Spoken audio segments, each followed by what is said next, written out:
The man lived a quiet life in his small rented home.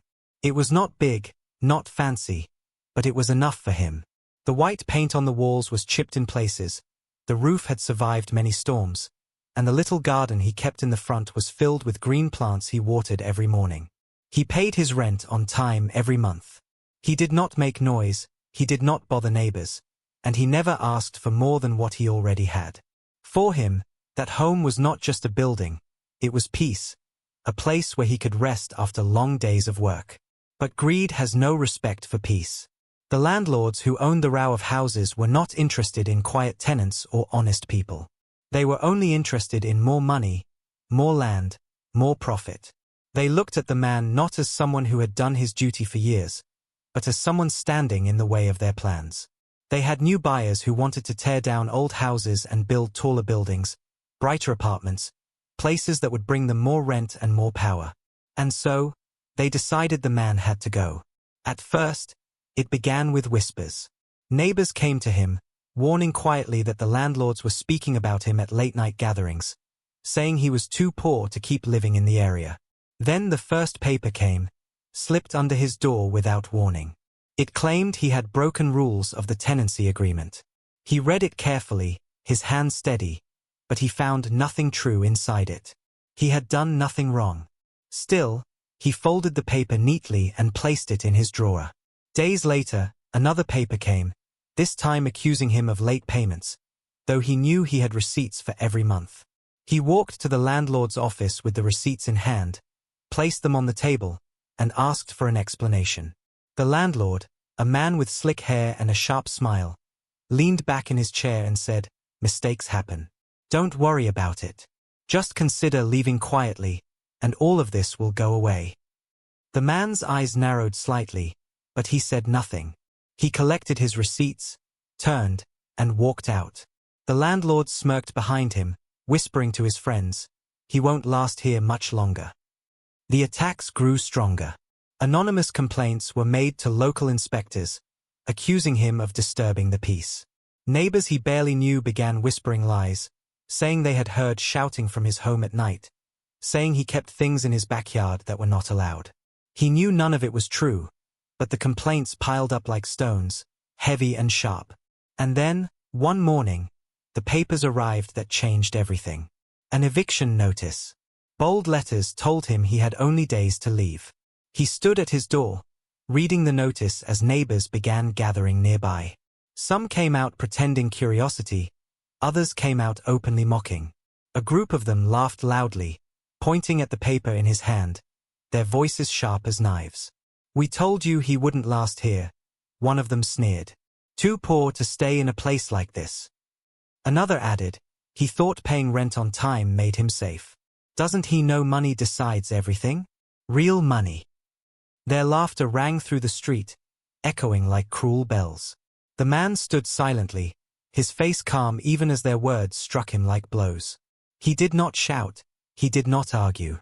He folded the paper slowly and tucked it into his jacket.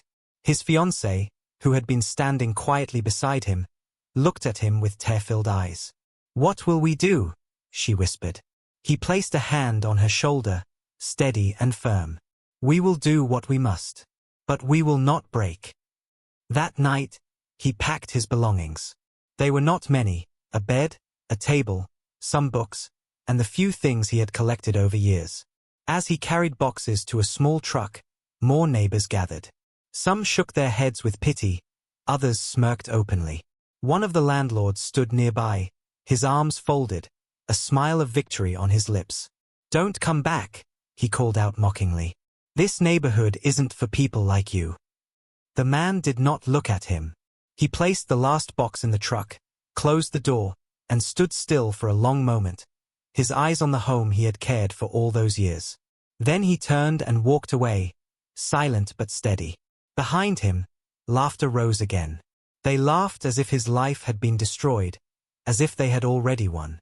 But what they did not see was the fire in his eyes as he drove away, the quiet fury that burned in his chest. They thought he was powerless. They thought eviction was the end. But for him, eviction was only the beginning. The neighborhood slept that night, satisfied in their cruelty, but far away, The man sat at a wooden desk in a small, rented room in another part of town. He opened the eviction paper, laid it beside his receipts, and began writing in a notebook. Each line was clear, each thought sharp. He was not planning his end. He was planning his return. The man left behind the house where he had lived for years, but the image of the mocking crowd and the laughter of the landlords followed him like shadows. He rented a small room on the edge of the city, barely large enough for a bed and a table, but he did not complain. He placed his boxes in the corner, unpacked only what was necessary, and left the rest untouched. To outsiders, it looked as if he had been broken, as if eviction had crushed his spirit. But those who truly looked into his eyes would have seen something else entirely, a calmness too heavy to be weakness, a silence too sharp to be surrender. His fiancée worried, asking softly each night, "Are you sure we can move forward? They are powerful. They control everything here." He would only take her hand, squeeze it gently, and whisper, "Patience." He returned to work the next morning as if nothing had happened. His co-workers spoke in hushed tones, some offering pity, others whispering that maybe he had been foolish to stand in a neighborhood where he never truly belonged. He listened, nodded, and remained quiet. No one saw him late at night, when he sat at his desk under the dim light of a single bulb, going through old receipts, contracts, and property records. He had kept every paper ever handed to him, every letter from the landlords, every demand, every false accusation. One by one, he read them again, his eyes steady. He began to see a pattern, not just of greed, but of carelessness. The landlords were arrogant. They believed they were untouchable, and arrogance often leads to mistakes. Days turned into weeks, and the man walked the streets quietly, watching, listening, collecting small pieces of information. He learned which properties were under mortgage, which houses had unpaid taxes, which buildings were held by banks waiting for a buyer. He spoke to neighbors from a distance, pretending to be curious but never revealing his true intentions. Some complained openly about the landlords, whispering how their rent kept rising, how they felt trapped. The man nodded, filing their words away in his memory. Each piece of information became another brick in the silent wall he was building inside his mind. The landlords, meanwhile, continued to laugh. They boasted in public, drinking in expensive restaurants, bragging about how easily they had thrown him out. He was nothing, one of them said loudly one night at a crowded bar. A poor tenant, acting like he belonged among us. Now look at him, gone, forgotten.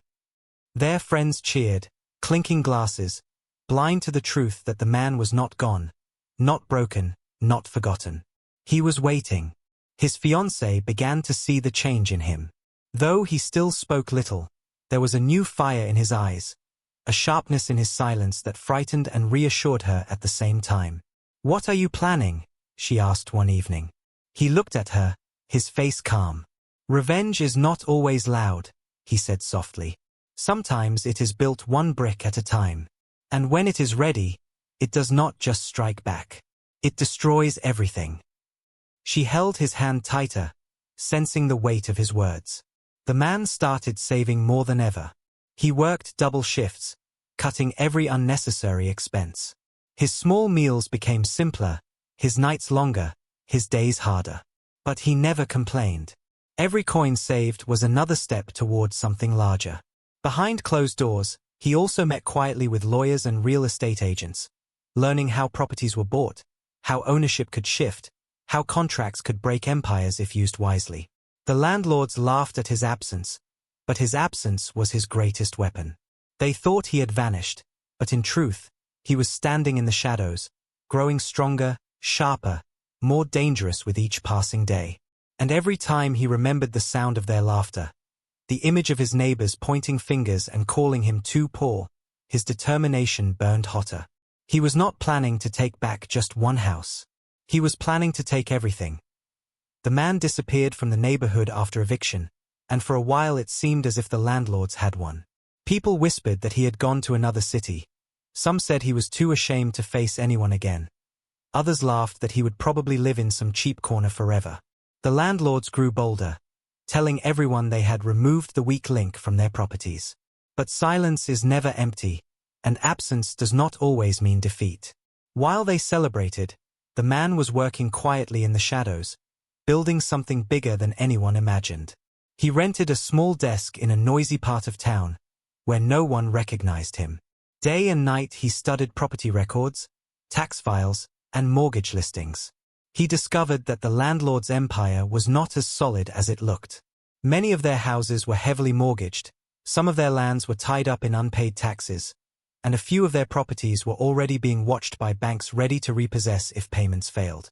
The man began visiting banks, dressed simply, his words calm but sharp. He did not go asking for pity. He went with money he had saved, with documents he had prepared, and with offers no one could ignore. Small at first, buying one property here, one piece of land there. Always careful, always quiet. He signed papers under different names, using lawyers to cover his moves, never letting his true identity slip. To the outside world, he looked like an ordinary worker struggling to get by. But behind closed doors, he was becoming something else entirely, an owner. His fiancée watched with both fear and awe. She had expected him to be broken after the eviction, but instead she saw a man transformed, focused, his eyes sharper than ever. "You're building something," she whispered one night as she watched him spread papers across the table. He nodded without looking up. "Piece by piece, stone by stone. They took one home from me. I will take all of theirs." Months passed, and rumors spread in the city about new buyers snapping up properties near the neighborhood. No one knew who it was. The landlords laughed about it, calling the buyers fools, saying no one could ever challenge their control. But they did not realize the buyer was the same man they had mocked, the same man they had thrown out. Every time he signed a new deed, every time a lawyer stamped another contract, he felt the weight of his revenge building like a storm cloud. He stayed away from the neighborhood, never showing his face, letting them believe he was gone. The landlords grew careless, spending more, bragging louder, while their debts grew heavier. And in the quiet of his rented room, the man's folder grew thicker, filled with ownership papers, contracts, and deeds. His plan was nearly complete. One more step remained, a step that would not just buy land but buy the entire neighborhood. He worked harder than ever, pushing himself to the edge, but his resolve never shook. Sometimes late at night, he would close his eyes and remember the sound of their laughter as he carried boxes out of his home. That memory burned like fire, driving him forward. He promised himself he would not return for revenge with shouts or threats. He would return with papers, with ownership, with power so undeniable that their arrogance would turn into silence. And when the day came, they would not even realize what had happened until everything was already his. The landlords gathered one morning in their office, the air filled with their laughter as they boasted about their new tenants and rising rents.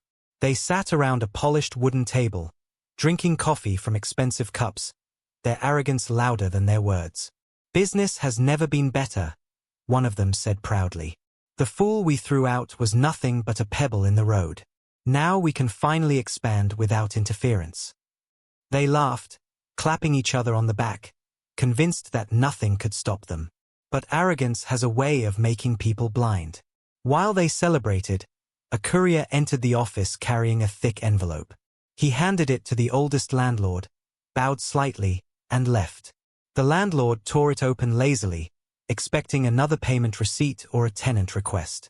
But as his eyes scanned the papers, his face froze. His coffee cup slipped from his hand and shattered on the floor. "What is this?" he whispered, his voice trembling. The others leaned in, confused. The papers showed ownership transfer of one of their key properties, a row of houses they had controlled for years. The buyer's name was unfamiliar, hidden behind a legal firm, but the stamps and signatures were clear. It was no longer theirs. Panic spread through the room as they grabbed the papers, their laughter fading into silence. "It must be a mistake," one said, but his voice cracked. Another envelope arrived within hours, then another and another. Each one carried the same message: ownership transfers, contracts completed, deeds no longer in their control. It was not just one property, it was many. One by one, The buildings that formed the pillars of their empire were slipping away like sand through their fingers. For the first time, the landlords felt fear. They rushed to banks, demanding explanations, but the bankers only shook their heads. The payments weren't made on time. The debts were too high. Someone paid the full amount, clean and legal. There was nothing we could do. They stormed out of the banks, shouting in anger, but deep down they knew the truth. Their arrogance had made them careless, and someone had been waiting for this exact moment. That night, as they gathered again in their office, their voices were hushed. The oldest landlord slammed his fist on the table. Who is behind this? Who dares to steal from us? But no one had an answer. The names on the documents were hidden behind firms and lawyers. The enemy was invisible, silent, and terrifying. Meanwhile, in a quiet corner of the city, the man sat at his desk, the papers spread before him. Each deed, each stamp, each signature was another victory. He did not laugh, he did not shout. His revenge was not loud, it was silent, sharp, and unstoppable. His fiancée stood beside him, her eyes wide as she looked at the growing pile of documents. They must know by now, she whispered. He nodded slowly, his face calm but his eyes burning with fire. Yes. And the best part is, they don't know it's me. Not yet. Across the neighborhood, whispers began to spread. Tenants noticed changes in their rental agreements, new letters arriving with different signatures. Some were hopeful, others confused, but all sensed a shift. The landlords who once walked with pride now moved like hunted animals, checking every letter, every document, waiting for the next blow. And the blows kept coming. Week after week, more properties slipped away. They tried to sell quickly, but every time, the mysterious buyer was faster, striking with precision. The empire they had built on greed was crumbling, not with a crash, but with quiet cuts they could not stop. Finally, one morning, the youngest landlord burst into the office, pale and shaking. He threw another envelope on the table, his voice barely a whisper. It's the last one. The whole block. Gone. The room fell silent. The landlords stared at each other, their faces drained of color. For the first time, they realized the truth. They were no longer owners. They were nothing. In that silence, far away, the man folded his last deed, placed it neatly in his folder, and whispered softly, "I am back." The landlords called a meeting in desperation. They invited the tenants, the shopkeepers, and even the neighbors who once mocked the man, hoping to restore their fading power. The hall they rented for the meeting was crowded, the air thick with tension and whispers. Some people came out of curiosity, others out of fear, but everyone wanted to know the truth about the sudden changes in ownership. The landlords sat at the front table, their faces pale, their arrogance gone. They forced smiles, trying to look in control, but their shaking hands betrayed them. These rumors about new ownership are false, one of them announced loudly. We are still the rightful landlords here. Do not believe the lies. Murmurs rippled through the crowd. Tenants exchanged confused glances, holding letters they had received with different signatures, new payment instructions, and strange but official-looking stamps. They knew something had changed.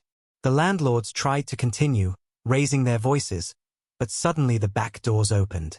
The crowd turned, and silence swept across the hall as the man walked in. He wore a simple black suit, his fiancée by his side, holding his arm with quiet pride. In his hand was a thick folder, the same one that had grown heavier with each passing month. His steps were steady, his eyes calm, but his presence filled the room with a weight stronger than any shout. The landlords froze, their mouths half open. They had thought he was gone forever, broken, powerless. Now he stood before them not as a tenant, but as something else entirely. The man walked to the center of the hall, placing the folder on the table with a heavy thud. He opened it slowly, revealing stacks of deeds, contracts, and ownership papers. The crowd leaned forward, gasps echoing as they caught sight of the stamps and signatures. His voice, when he finally spoke, was low but clear, cutting through the silence. You laughed when you dragged me out of my home. You called me too poor to belong here. You told me this neighborhood was not for people like me. But while you laughed, I was building something. While you mocked, I was preparing. And now, I am not your tenant. I am your landlord. The words struck like thunder. Gasps filled the hall, neighbors clutching their mouths, whispers spreading like wildfire. The landlord stood, stammering, their faces red with rage. "This is impossible," one shouted. "You cannot." The man raised a single deed in his hand, the largest of them all. His voice was steady, his eyes locked on them. "This is the last property. The one you thought untouchable. It is mine now. Every house, every shop, every street. You do not own this neighborhood anymore. I do." The crowd erupted in chaos. Some cheered, some stood in stunned silence, others whispered in disbelief. The tenants who had suffered under the landlord's greed began clapping, their faces lighting up with hope. The landlords collapsed back into their chairs, pale and shaking, the reality crashing down on them. Their empire was gone, stolen not by force but by silence, by patience, by the very man they had thrown out. The man closed the folder, tucking the papers back inside. He did not shout, he did not gloat. His calmness was more terrifying than any display of anger. He looked around the hall, his voice carrying a final blow. "You thought eviction was the end for me. But it was the beginning of the end for you. You mocked me in front of everyone. Now you are the ones mocked, stripped of everything you thought you controlled. This neighborhood is mine, and your time here is over." The hall fell into stunned silence. Then slowly, the sound of applause began. It grew louder and louder until the hall shook with the force of it. The man stood tall, his fiancée smiling through tears beside him, while the landlords bowed their heads in shame, their laughter from the past haunting them now as the crowd cheered their downfall. The morning after the meeting, the neighborhood woke to whispers louder than any alarm. People gathered in small groups, retelling what they had seen with their own eyes. The man who had once been thrown out like a beggar was now the owner of every house, every street, every shop. The landlords who had strutted through the lanes with pride were now the ones facing shame. For years, they had walked with their heads high, mocking others, demanding respect through fear. But today, when they stepped out of their homes, they felt the weight of every stare, every whisper. Children pointed at them, women shook their heads, men crossed their arms, no longer afraid. Their names, once spoken with fear, were now spoken with contempt. Inside their office, the landlords argued among themselves, their voices shaking with desperation. "We can fight this in court," one said, slamming his fist on the table. "We can bribe someone, we can delay the papers." But the oldest landlord, his face gray and defeated, shook his head. "No. The deeds are clean, the contracts legal. We built our empire on greed and lies. He built his on patience and truth. We cannot undo this." Silence fell over them, heavy and suffocating. Finally, one of them whispered the words they all feared. "We have to leave." And so, one by one, they began packing their belongings. The same streets where they once mocked others now watched them carry boxes and furniture to trucks, their faces hidden in shame. Neighbors stood outside their doors, arms folded, watching the mighty fall. Some whispered, some laughed softly, others simply nodded with satisfaction. It was not revenge through violence, but revenge through humiliation, and it was far more painful. The man did not need to be there. He did not need to raise his voice or show anger. His presence alone, standing at the edge of the street with his fiancée's hand in his, was enough. The landlords glanced at him once as they loaded their last belongings, their eyes filled with bitterness. But they said nothing. There were no insults left to throw, no laughter left to give. They climbed into their trucks and drove away, leaving behind the neighborhood they had once ruled with arrogance. The man stood silently, watching them disappear. His fiancée looked up at him, her eyes shining. "It's over," she whispered. He nodded slowly, his calm face carrying the weight of victory. "No," he said softly, "it's just the beginning." The neighborhood, once crushed under the greed of landlords, now breathed freely. Tenants gathered around the man, some thanking him, some apologizing for laughing when he had been thrown out.